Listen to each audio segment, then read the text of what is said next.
তাহলে যে ছোট ভাইয়ের সাথে জমি নিয়ে জ্ঞান দাও, ওই ছোট ভাই আপনার সাথে কেস কাবারি করে বাঁচিস না বলি কালকে হিংসা করি গরুটারে ওই যে বিষ খাবে বেরিয়ে যাচ্ছে। এবার শয়তানের কাছে এবার এরা স্বামী স্ত্রী চুক্তি করি, তাই আম্মায় তুমি মেয়ে এখান থেকে চলে যাও, মেয়ের এখানে থাকা নিষেধ। এবার এরা স্বামী স্ত্রী চুক্তি করি, রামপাল থানার কাছে কেস। এবার ওসি সাহেব কেস ফাইল করি, দারোগা সব তিন সিপে পাঠাইছে আসামি দত।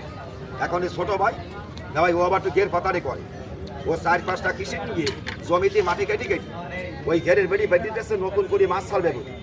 এইবার দারোগা ভদ্রলোক ঢাকাই নি এবার 4 হাত পা বাইন্দি ওরে সোয়ামের পিটান পিটাইছে। এবার মারির ঠেলায় মাঠের লোক আর কি দামের লোক বেশ কিছু এক জায়গায় হয়ে গেছে। আপনার মতন এক চাষা ওই সময় মাইনে দেখি দারোগার কাছে সালাম দিয়ে জিজ্ঞাসা করছে, ভাই এই ছেলেদের আপনি খালি খালি মারতেছেন কেন?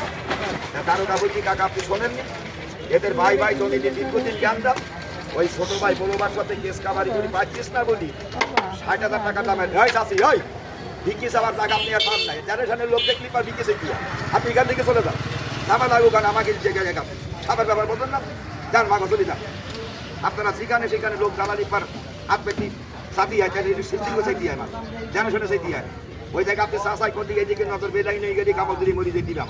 এই জন্য আপনি মেয়েছেন এখান থেকে চলে যান। আরাম দাদা বিয়া দেবী করো সুধীর ভাই উঠি আয় আরে জলদি ওর বিয়া দেবী করিস নি চাষি আপনি এখান থেকে চলে যান, মেয়েছেন এখানে দাঁড়াবেন।